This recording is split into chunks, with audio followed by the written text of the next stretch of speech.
Hello, hello, hello. Welcome to our TED Talk class. But today our source is not a TED Talk as usual. Today we will discuss an article. So article is suggested by Teacher Lee, by Pocket. Teacher Lee, how you run into this article? It was just one of the samples. You know, when you go to a video thing, you start seeing a bunch of other related videos. It was just one that popped up, and I looked at it, and it looked interesting. Yeah. I have to say I'm not really prepared. I read half of the article, but not the whole. So let's make some summary first. Jorgen, would you like to start? Right? Yeah. Okay. Please. It's about to have a system and a strategy and goal or direction.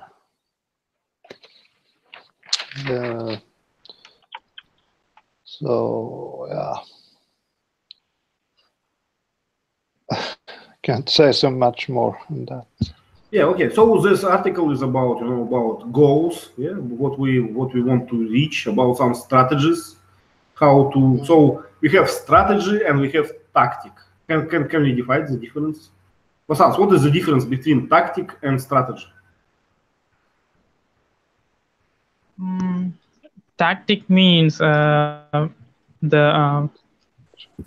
mean, how to say that, how you do that thing, but the strategy is what you are doing, so that makes the difference. The every details you pay attention is tactics, but the strategy is what you are doing, what you are going to do. Vasant, would you like to continue to make a summary of this article? Yes, he provided three kind of failures, the failure of tactics and failure of strategy and failure of vision, and he gave three separate examples for the failures, and I would like to talk about the first one, the failure of tactics, and he described about a small scale businessman who started 24/7 telephone answering service in USA. I think. So and he wanted to become the most the highest quality telephone answering service in the United States, but all the how to say that, the strategy he was using, the layer he was doing, all the works were not satisfying. They didn't bring any result he was expecting. So he almost spent more than 80 to 100 hours per week because of this lacking tactics. So he analyzed his work and he reconstructed. He made a manual for the workers, and all the workers started to follow the manual after that. And once they started to doing it, all those errors were rectified. So they were slowly climbing the ladder in their business process. They finally reached the goal, I think. So this is the first example. Yeah. Okay. So the article is kind of reversed. Yes. He made a conclusion first, and then they provide some examples for this conclusion. Am I right? So you just covered the first example. Gerard, do you remember others? Second or third one?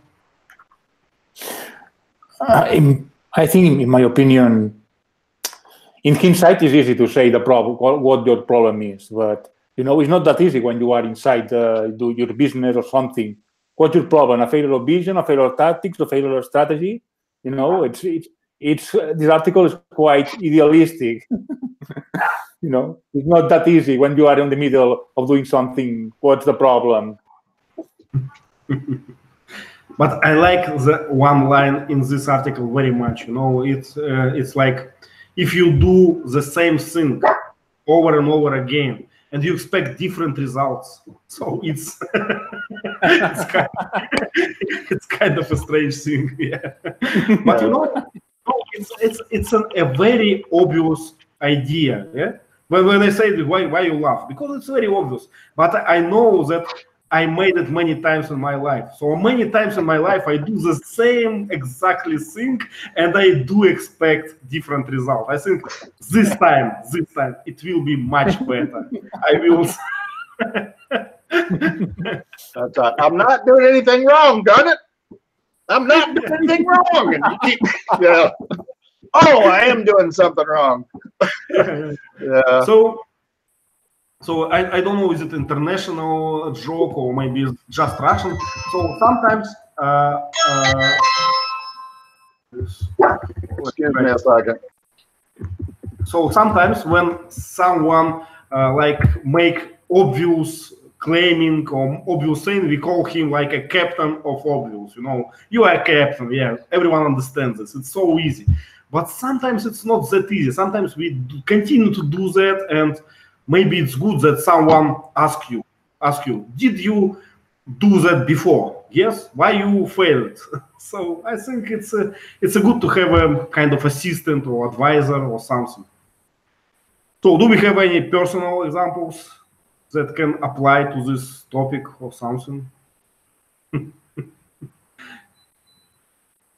Because as I shared, you know, I have a lot of them, but they are small, but they kind of they are mistakes of tactics or mistakes of strategy. So, and I think we can see them in every way in our life. So people do all these mistakes. So how we can make ourselves better?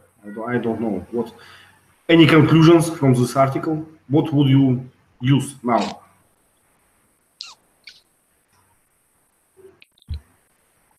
Gerard, have you picked up something? I like the last part of the article, the failure of opportunity.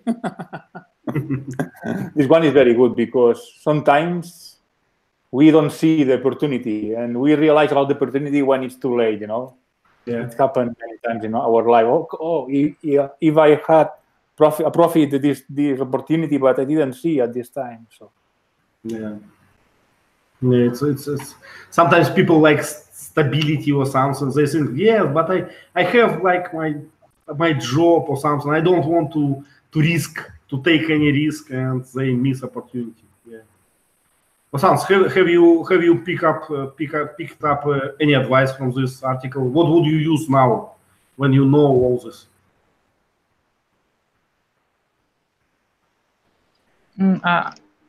I would choose the time management.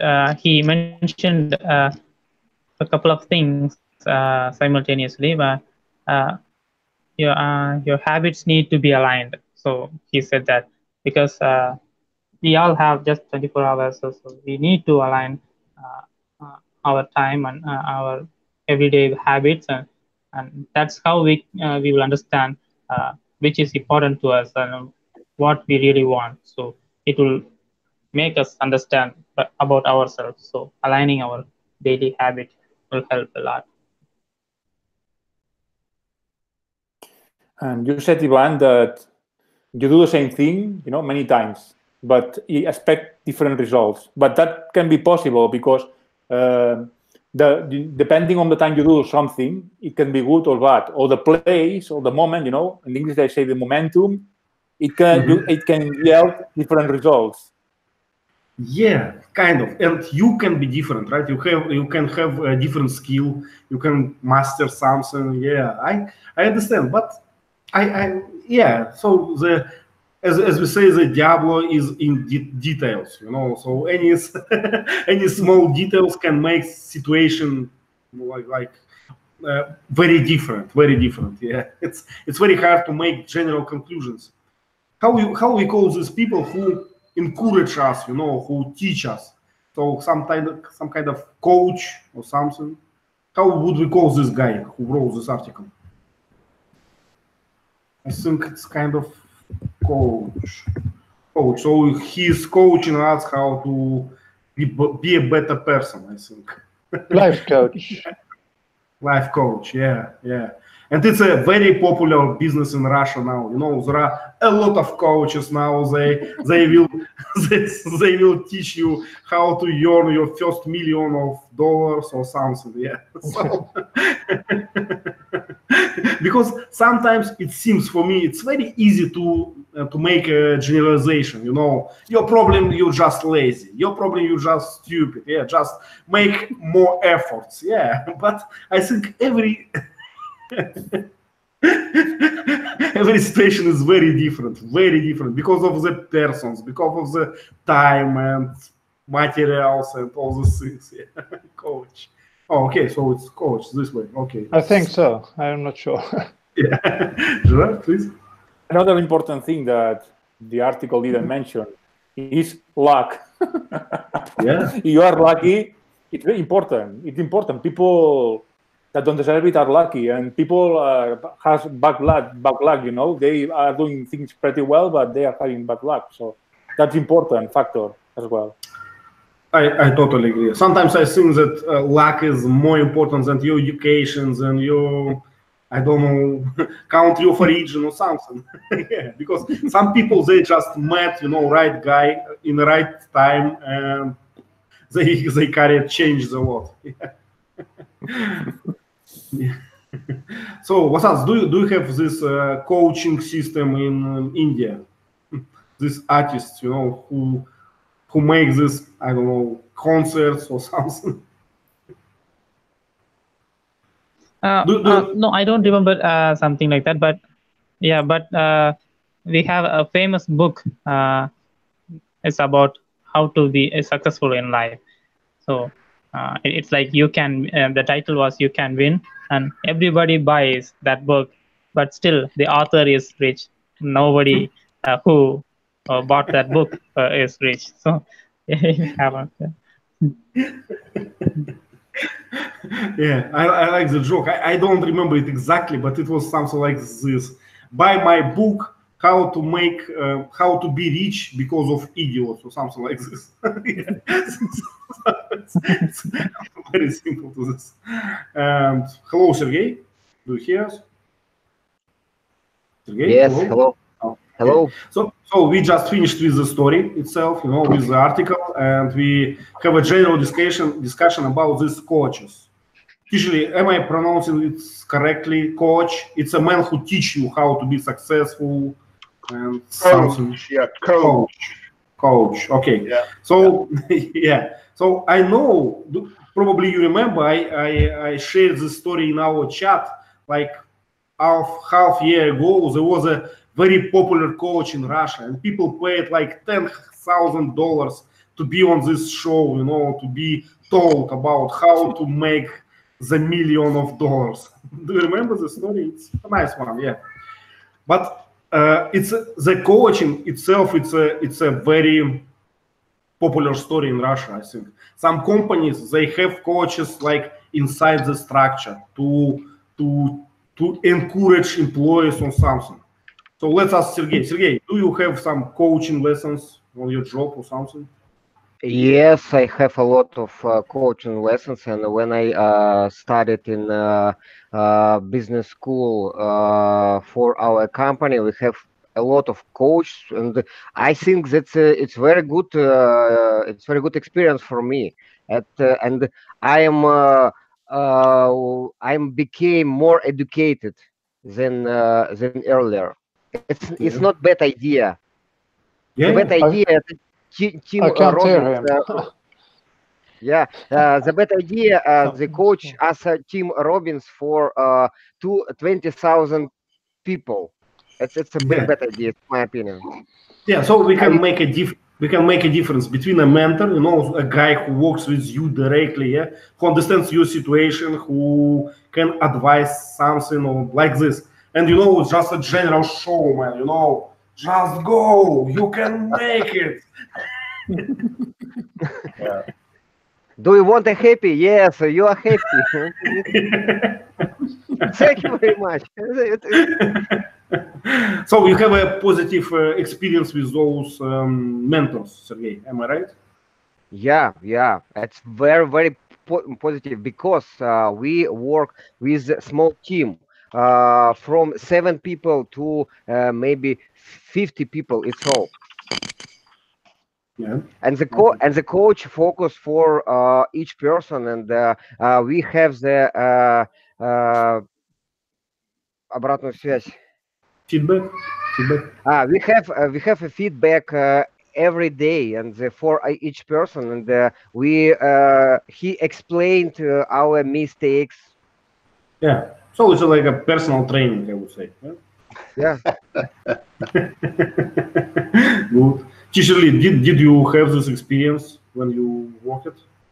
Yeah, a lot of times, especially in the nuclear business, every time we go to a new job, everybody does things different. So you know the skills, but you don't know how they do it. So you've got to learn their procedures, their process. So usually someone that's already there will kind of guide you. You know, how do I do this? Okay, you do this, this, this. And you kind of learn on the job with a coach or someone that's done it before to help you learn the new stuff. Yeah.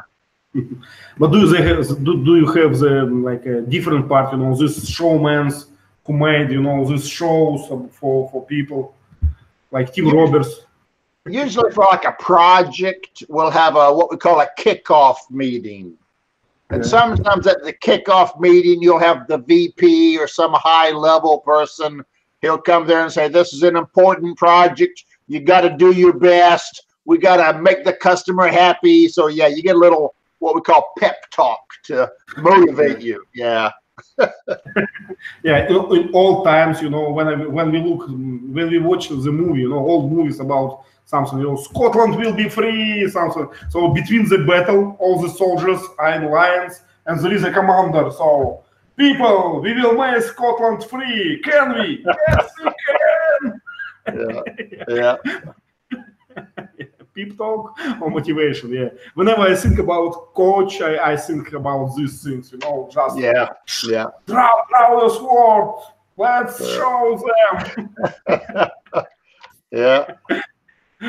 Okay, Sergey, did you have a chance to read this article? Yes, I have read the half of article. Okay. And so anything special, any favorite lines or something? Any questions? Yes, I have the story about Centel because we have the similar experience in our company. Because we have some strategies, we have bad vision. For example, 10 years ago, our metallurgical company have vision multiply our business twice every 5 years. It's a bad vision because we spent a lot of money for old metallurgical plant in around the world, in the US, in the South Africa, in the Europe. It's a bad step because we lost a lot of money because in 2 years this plant cost вдвое дешевле стоили. Twice cheap than before. Yeah? Twice cheap, and after that we have the special strategy session between top manager and us for special guest, and we discuss about the bad vision. Why we solve to buy this bad plant. I don't know. We have to multiply. We have a lot of money. We have cheap money from the banks, from the US banks. After that, we have the crisis in metallurgical industry. After that, we have the Crimea crisis, and we lost the cheap money from the Eastern banks. Yeah. And after that, we started to think about new vision. Okay, we have to buy, we have to sell our old plant from around the world, but we have to make the producers with low cost. Yeah. And now we to put the new production system of Evraz, like a Toyota system. Okay. Kanban, all these things. Kanban, 5S, and economy. So what you're talking about is kind of a pivotal point. Am I right? Yeah. Point. So, you know, because I work for small startups usually. So when we start our company, it's really small. It can be 3, 5 people, something like this. You know, one CEO and the rest are just coders. You know, and we start the things and we don't understand well what we are going to do. You know, we trying to solve some problem, but when we do that, we realize that wow, it's not a problem. Problem is different, and so we have a lot of pivotal points, key points. Yeah, we start to think now we understand how to do this business, and we change a lot, and we start again. Yeah, and I think that for the last company we had like 5 pivotal points in 1 year. It was a little bit too much for me, you know. So you just understand how to do it, and then we say no, it will not work. You know, we will not be rich because of this. We have to find another niche for our business. Yeah, I think it's interesting. It's always new or something. Yeah. Sometimes we call those mid-course corrections. You're going this way, you find out that's not the right direction, so you change directions, and that ain't working either. So you change a different direction. So, yeah. So why I mentioned this? Because I wanted to talk a little bit about frameworks. So Gerard, can you please define what is framework? I don't know how to define it.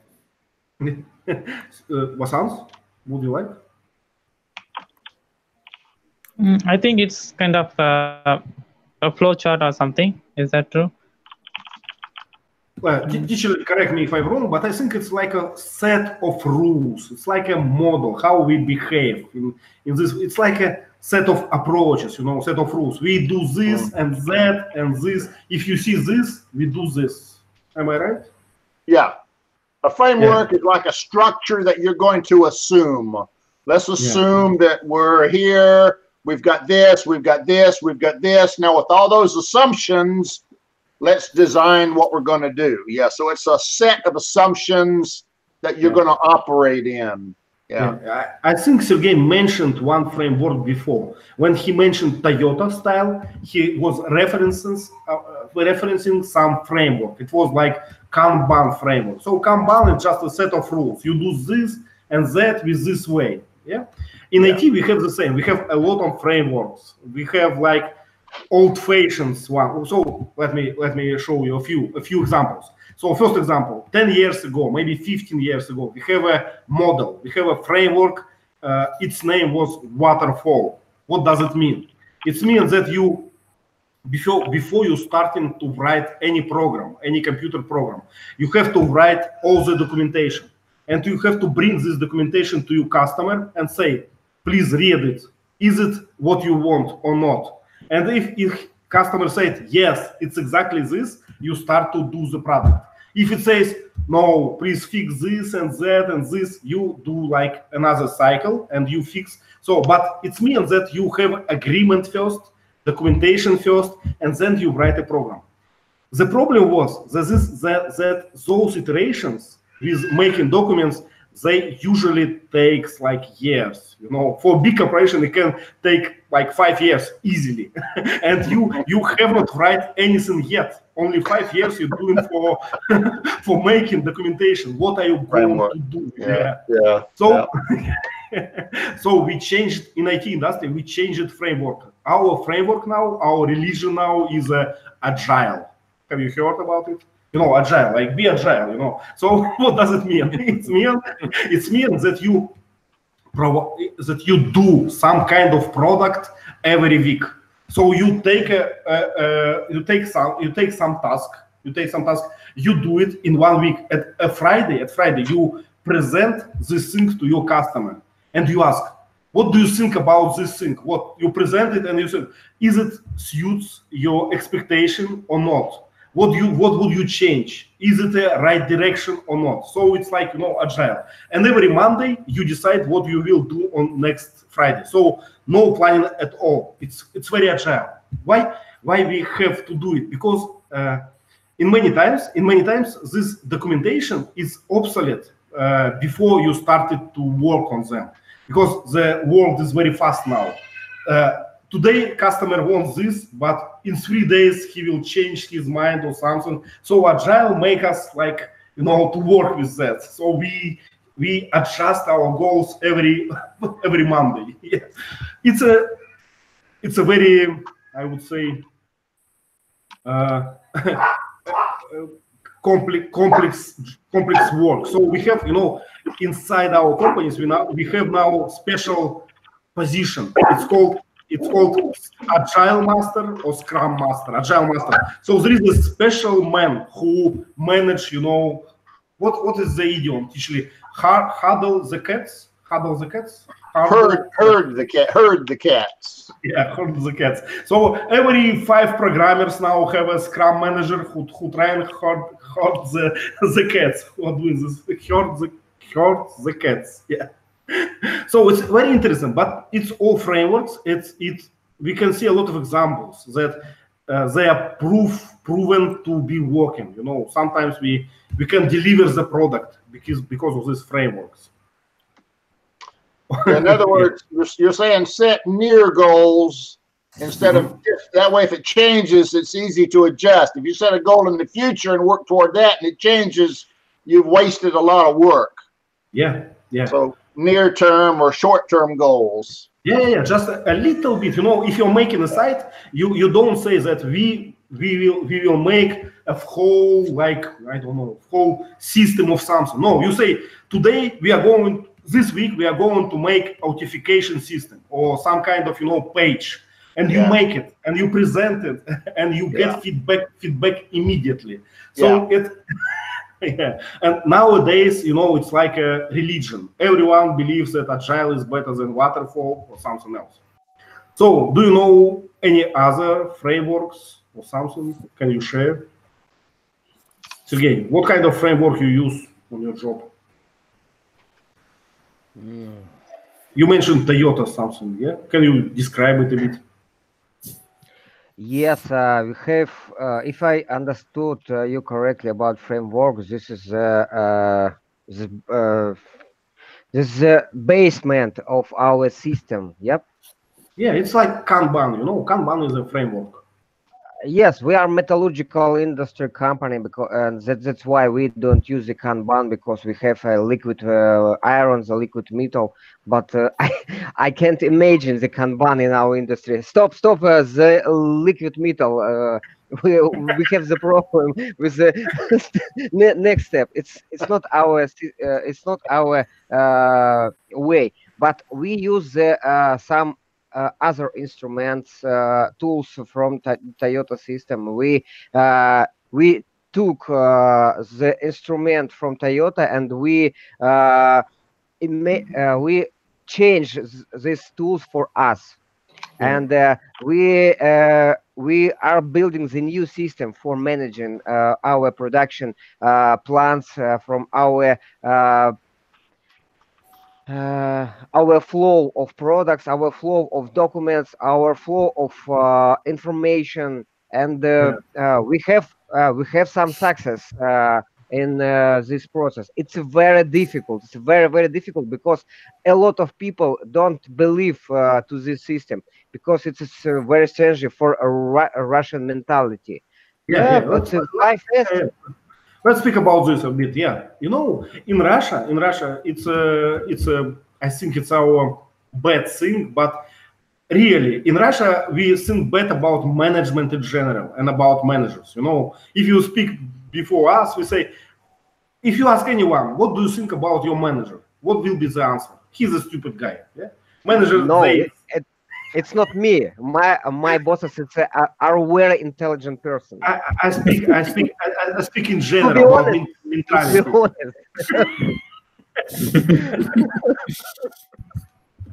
Okay, maybe I agree. It's you know, ask anyone in Russia and they will say, yeah, you know, we have a joke, you know, we have a joke that in Russia we have millions of very talented managers. They can run anything, industry, government, medicine, but all of them are busy because all of them are working like taxi drivers. You know, that's the problem of Russia. Do you understand my joke? No, let me describe more. Because, you know, because when you are in taxi, every taxi driver know exactly what Putin do wrong and what should be done, you know. So yeah, so they're all busy. That's the problem. I'm sorry, I didn't understand the joke about Putin. Okay, let me describe. You don't understand, or you scared to understand? Yeah, I did. No, I'm not scared. No, I'm. You should help me because teacher Lee, he believes in KGB. So say yes, I'm scared. I have some story about KGB in our company, and without jokes, we have the special service, like KGB in USSR, and who work with a bad person, and we have the special devices for hearing some meetings, some offices. What do you tell in these offices? And our phones, these persons heard. It's true. I know about it. Sorry, and we have a joke. For interrupting, but I think there is a better word than hearing. It's under surveillance. Am I right, teacher? Mm-hmm. Yeah. So someone is listening to your conversation. Yeah. Please continue. Yeah. Tell us this story. Yeah, and we have a joke, and when we joke about our boss, about our general director, about something else, we told the officers, Товарищ майор. Yeah, I know this joke. We call it like I don't think we can translate it, but it's something like, you know, I say hello to my officer, you know, something like this. Yeah. because my officer is listening me now. Yeah. I know it's an old joke, very old joke. Sometimes when you have to say something bad, you know, about your boss in Russia, we usually joke about this. You know, you say this first. You say my manager is stupid, but then you just, you know, you just rotate your head and you say, I did not mean this. Sorry.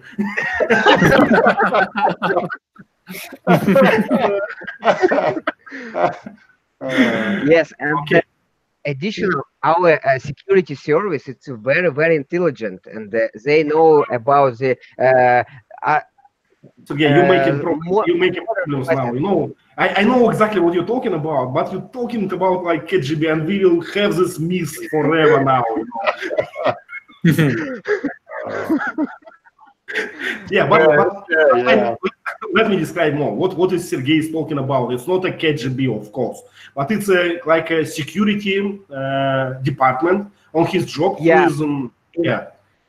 In our company. Yeah, and all the employers, they are like sign the document that during the working time, all these emails, all these conversations, they can be recorded, right? You sign the document. It's not like, you know, I don't know. It's not secret. Yeah. Yeah, it's not a secret. You are aware of this. Yeah. So during the meeting, it can be recorded. So please don't tell. Yeah. So yeah, like this. Let's clarify this, because you know. The way how you put this, you know, secret service, you know, under surveillance, it's very scary, you know. Sounds Russian, I would say. Sorry for interrupting you. But you was going to talk about frameworks, but not secret services. Yeah, because Secret Service is a very huge impression for me.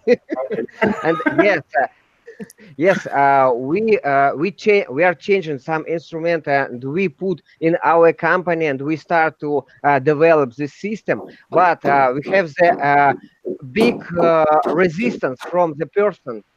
Yeah, yeah. The big Sabotage. sabotage, and after that we made the new meetings about this problem, and we start to make the test small workshop. Okay, Mhm. and we will make the small ideal workshop in for one plant, and we focus this plant, and we are making the best workshop. After that we sent other personnel from other plant to this ideal shop, and we was educating this person. After that, Okay. this educated person returns this plant. Yeah, okay. So what you're saying, it's like in your company you have a lot of plants, yeah, and you build one ideal one. You trained people, and then you started to scale this experiment to other plants, yeah. Okay. Yeah. Okay, and but please. It's a not big problem because we have the sabotage person is the top manager, because top manager thought it's a stupid thing, it's a stupid idea. Our president told them, no, it's a good idea. Okay, it's a good idea, but inside them, it's a they thought it's a stupid idea, and Okay, we lost. I understand what you're talking about. Let's ask our friends. Do you know, guys, what is Italian strike? You know, have you heard about this? Yes, I know. Yeah. Yeah. It's a very popular thing in Russia. You know, it's when you have some regulations on your job and you follow it like formally, literally, and usually after that the job is stopped. You know, because you do nothing, only what is written. You know, and it's kind of, it was invented in Italy as a part of, I don't know, verbatim competence. Yeah, something like this. Yeah, but let's ask like cultural perspective. So guys, Sergey just shared that we have a lot of sabotaging personnel in our plants. They don't want to change the approach. It's true. Another problem is that we never believe in our managers. We always think that managers are stupid. That's all. You know, ask everyone. So what about your place? What do you think in general? You know, about your managers and management system and all those things. Gerard, could you start, please? I think managers are not stupid or clever or too clever, you know, something in the middle always. They have good qualities and some flaws. People try, usually is, you know, the bad things are more prominent always, you know. One bad thing is more prominent than 10 good things. Yeah. I understand. In Russia, we say that one dip of oil can spoil the barrel of the honey. Yeah, something like this.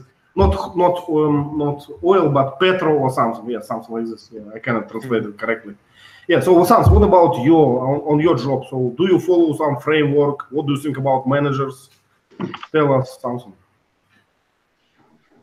Yes, managers. Usually in private companies, they usually choose people who are really capable of managing people, who have the ability to control them. But in government sectors, they get promoted in terms of the years they serve. It doesn't mean they are qualified to manage people. I don't think so. Just because of the years they are working in that same field, it doesn't mean they will manage the people and they will produce more productivity. It is my opinion, but yeah. So speaking about frameworks and regulations, so do you have them, a lot of them? Is it a strict thing on your job, or you have some freedom or something? Yeah, usually the main job is to procure accounts for the rural people. That is the main target we receive every year. But usually, we do have such a, speaking about the Italian strike, we do have such one, because recently they provided the handheld device to us to do the online transaction. But we are all supposed, how to say that, we are all supposed to keep that device inside our office due to the GPS tracking system in that device. So we and the network was poor, so we decided to keep that inside the office, and we frequently every day we say that no network coverage. So what we do, we will not do any transaction in that device. We continuously doing all those transactions manually. The device becomes useless in our offices. So we do such activities sometimes, because when we are frustrated, we were expecting the device, but in good specification, with good specification, but the device was poor. It was outdated, so it didn't work. So we did the same Italian strike.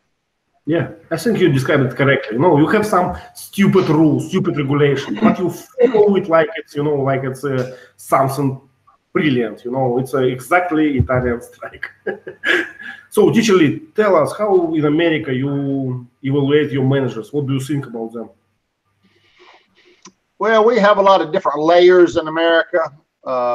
We have the high-level guy who usually doesn't know anything about what the product is. He just makes decisions based on who he knows. He's got contacts. And then below him is somebody else. And finally, the guy that's right above us, he's the only guy that knows what we do. So usually, if he's a micromanager, if he tells you every little thing to do, you can't get anything done because, oh, that's not right. I don't want to do it that way. I want to do it this way. You don't want to have a micromanager. If he's a manager, he ought to tell you what you want the result to be, and then let you go do it. He ought to give you a little freedom. Now, we do have procedures we have to follow, and we're expected to follow procedures in America, but we have different kinds of procedures.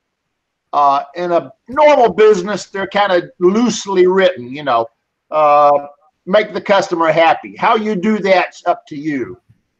Now, in our nuclear industry, a mistake can be $1 million mistake. So in the nuclear industry, we've gone to what you call the Italian strike. You have a procedure, you do it exactly word by word. If there's anything that you can't do, you say, stop!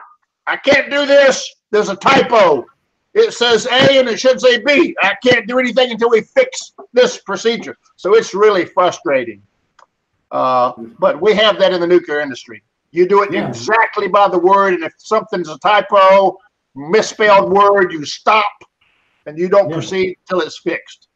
Yeah, I think in some industries it's like a mandatory thing, For instance, like in the army, you cannot say, no, I will not do this, You will be get shot because of this. Right. Yeah. So I think the good word that we could use, it's a delegating thing. So a good manager, he don't do like micromanagement. Right. He just delegate you things. So I delegate you this task. How you do it, I don't care. Your deadline is this, You have to meet the deadline, Another thing about deadlines. So what we do with deadlines? We meet them, we postpone them, miss them. What else? What are we talking about? I think I'm thinking about words, verbs, what we can use with deadlines. So we can meet deadline, yes. We can miss deadline. What else? We can postpone deadline. Yeah. Can we? Reschedule, postpone. Yeah. Move it forward. Move it forward. Move it back. Yeah. Move it forward means move it closer. Move it back means move it farther away. Same as postpone. Yeah. Usually when I get a job from my manager, I ask two questions. What do you want? And when do you want it? And that's all I need from him. I want this report on this day. And I say, okay. And I go away and I do it. And on that day, I give him the report. He doesn't tell me how to do it. And, he just lets me use my expertise. So I just say, what do you want and when do you want it? That's all I need from him. you know. Okay. Deadline. What's the deadline? I got 20 things I'm working on. What's the deadline? I'm so afraid always asking about deadlines because the only answer I get is yesterday. You know, when you. Okay, we have some questions on our TED Talks board, Padlet board, so let's answer them. Okay, can you share any bad tactics failure by famous businessmen or company? Jacques, can you think about one tactic failure? Not really. This is not my field. Not my either. Sorry. Sergey, can you share some? You already shared a vision failure, right? What about tactic failure? After new vision about the production system of Euras, we started to making small sales for sharing our new idea. And we put this new person from outside company, and it was the bad step because the outside person didn't understand our processes, and we have a lot of problem with the middle management and with the workers, and 90% of people told us this is a stupid idea, your production system, and we lost 2 years for this process. But So we have the good vision. Do you think it's a tactic problem or strategy? Yeah, problem? tactic problem. Okay. At my opinion. Okay. How would you distinguish tactic from strategy? Teacher, can you help us? Can you help us? What is the difference between tactic and strategy? Tactic is short term. Yeah. And then strategy is kind of long term. You use tactics to achieve a strategy. Mm-hmm. So you might use 5 or 6 different tactics to meet one overall goal or strategy. Yeah. So strategy is more of a plan, and tactics are more of the action steps. Yeah. But I ask it because when Sergey mentioned 2 years, it's kind of too much for tactic, in my opinion. Yeah, that's more of a strategy. Yeah. Maybe. Another example, then I can think it's like an army. You know, if you think about a platoon, it's a tactic. You know, if you think about a big, you know, something like an army, it's a strategy. Yeah, it can be tactic. So it's about the scale, about the like.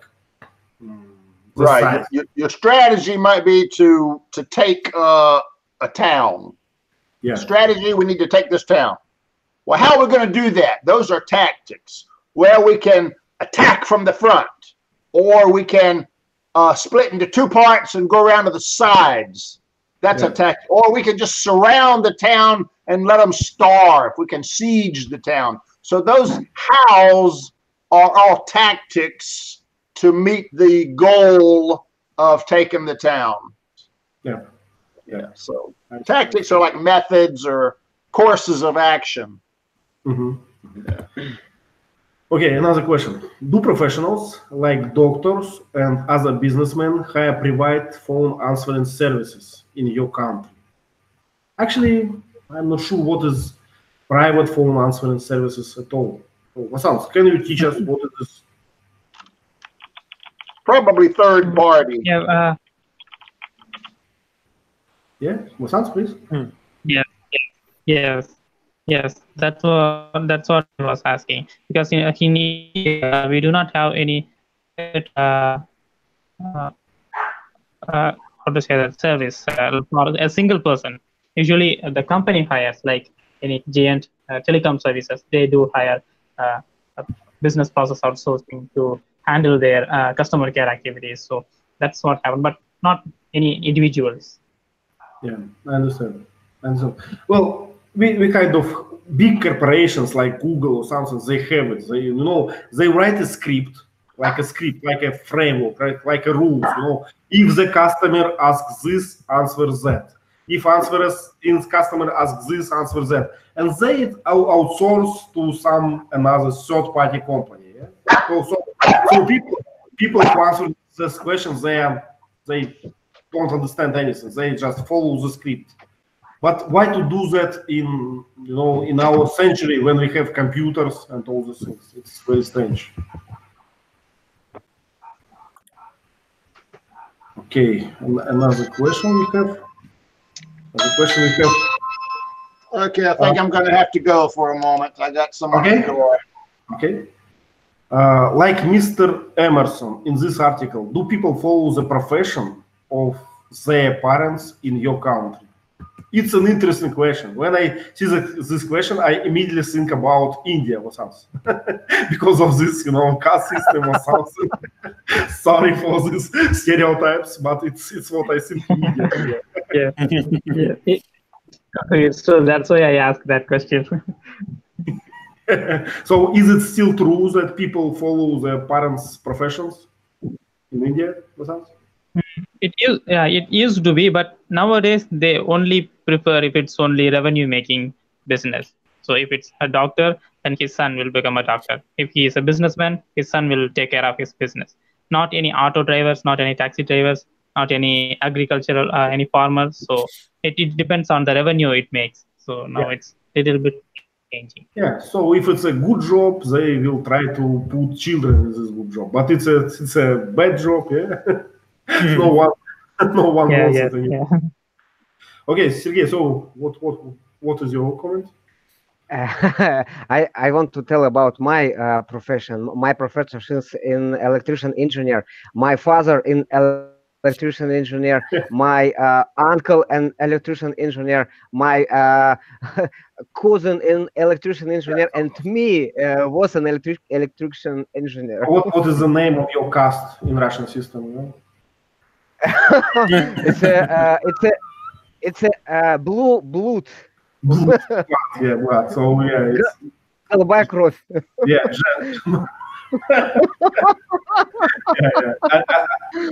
Aristocrats, right? Aristocrats among workers. Okay. Okay, Jean, do you have such things in Spain? That people follow parents' professions? No, I think in Spain, children don't do what their parents do. They do whatever they want to, and sometimes they do the opposite of their parents. Yeah. And what about this, small family restaurants? Sometimes I see them that parents work with children in small restaurants. But it's probably mostly for immigrants, right? Not for Spaniards. Yes, immigrants, especially Chinese. Here, they are buying all this sort of business, restaurants and shops. Mm-hmm. Cheap things. That's all cheap things from China. Knickknacks, knickknack or something like this. Yeah. Understand. Okay, so next question. Can you share any good strategy used by businessmen? Sergey, you are most educated person there in this class about strategies and tactics and all these things. So please enlighten us. Maybe, and I don't know my private tactic, my private strategy, and I have some small vision. What do you want in 5 years? And I will try to separate my big goal to small part for 1 year, and after that I separate to 1 quarter. After that I write the plan for this making, and for example, I educated, I learn in English. For example, this plan I make every day. Use a special application to learn some words, and my job again. And I every day make small plan in my computer from Outlook. I have a big goals. I have a small goals. Yeah. So you are following some framework with time management, right? time management, and I put a lot of literature, I put a lot of videos, put a lot of meetings with a very education person like you, and like guys. Oh, not me, like Gerard. Okay, yeah. And Vasanti, yeah. Yeah. So, Vasant, do you know? So actually, as far as I understand, Sergey's strategy is like break the big goal to small steps and follow them. Right? Don't postpone. Don't procrastinate. Just follow step by step. Am I right? No. Yes, but I have one big problem: procrastination. I have a good plan, very good plan, but I don't follow it. So my plan is just perfect. If I follow it, I will get my millionaire of $1 million very soon. Yeah, but I don't follow it because I don't. Okay, can you share any good strategy with us? Yes, I heard that it's a real story, and he was a businessman who produced detergent powders. So he wanted to market his powders, but he didn't go to the retailers directly. He instead of that, he sent his employees to their nearby retail shops and asked about their detergent powder before it comes to the market. So the name was Nirma. So they asked, is Nirma available in your shop? Then the shopkeeper asked, no, I haven't heard about it. Then they said, okay, let me know once it's available. So they did it a couple of times, and after 1 week, he introduced that detergent powder to the market. So it got a huge attention amongst the retailers, and they bought it so quickly. And he reached to the top one, the top detergent powder seller in the Indian market. That was a good strategy. Yeah, good strategy, nice trick. Gerard, do you have a question? Yes, a question has arisen in my mind. Because the title of the article says that we can apply those failures, in our personal life. How would you do that? Example, something? So you mean that tactics and strategies from the article, they look like more business related? Yes. Yes. I think it's like, let's say your vision is, I want to be a Hollywood movie star. Okay, that's your vision. I want to be in the movies. Yeah. Well, how are you going to do that? You need a strategy and you need tactics. So, to be in the movies, first I've got to move to California. To do that, I've got to save up some money. So it's kind of, it's the same idea. You've got a vision and you need a strategy to get there. You need to meet people and make contacts and go to Hollywood parties. And then your tactics is, how am I going to do that? How am I going to achieve this strategy to become a movie star? It's more of a kind of a long-term thing, but you can apply it to smaller things possibly. Let's say Ivan wants to build a new sauna at his summer home. Okay, that's his vision. I want a beautiful big sauna steam room at my summer home. So that's the vision. So now he needs a strategy and he needs tactics to make that happen. So it's breaking a big job into smaller steps to get there. Yep. And if you do something wrong, if one tactic ain't working, then you've got to change to a new tactic. Maybe your vision was too high. You can't afford it. Okay, I need to change my vision, something like that. Yes, I was thinking about tactics to convince your wife to do something you want to. Well, that's also true. Oh, when you speak about tactics, there is another good word, feasible. Yeah, actually, it must be feasible. Yeah. So exactly. You can convince your wife, but better do it yourself. You will save just time. Right. Yeah. Yeah. Well, guys, we run out of time, so we can afford a last question. If anyone has last question, something. I got one thing I'll just mention. It's kind of a failure of vision. Mm-hmm. The computer mouse, right? This was invented by Xerox company that makes Xerox machines, copiers, reproduction machines. They invented the mouse. One of their employees invented the mouse. He showed it to the management, and look what I can do. You know, I can move the cursor around on the screen and click on things or something. You know, and the management said, "Nah, that's useless. We don't have a need for that." And somehow Apple learned about it. So Apple came to Xerox and said, "You know, we know you've got this mouse. You know, could we buy that patent from you?" You know, so Xerox says, "Yeah, I don't see a use for it. Yeah, we'll sell you the patent." So Apple got the mouse concept invention from Xerox, and then Apple, of course, made it super productive and famous. They had a vision of how to use this thing, and Xerox lacked a vision. So just one example of a vision failure. Okay. And actually, just to tease you a little bit, in Russia we use wireless mouses. You know? Yeah, we have that too.